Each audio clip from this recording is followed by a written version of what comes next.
ఇది జీలకర్ర బెల్లం. ఇవి రెండు వేరు చేయలేనంతగా కలిసిపోతాయి.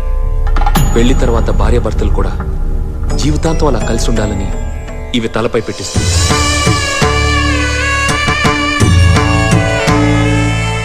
ఇది మంగళసూత్రం.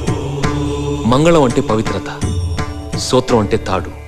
ఇది మెడలో పడగానే పెళ్లి అగ్ని కంటే పవిత్రం అవుతుంది. పుట్టింటికెళ్తే అత్తారింటిని, అత్తారింటికెళ్తే పుట్టింటిని మర్చిపోకూడదనే 2 బొట్లున్న తాళిని మెడలో కట్టిస్తాం. తలంబ్రాలంటే తలపై నుండి రాలిపడేవి.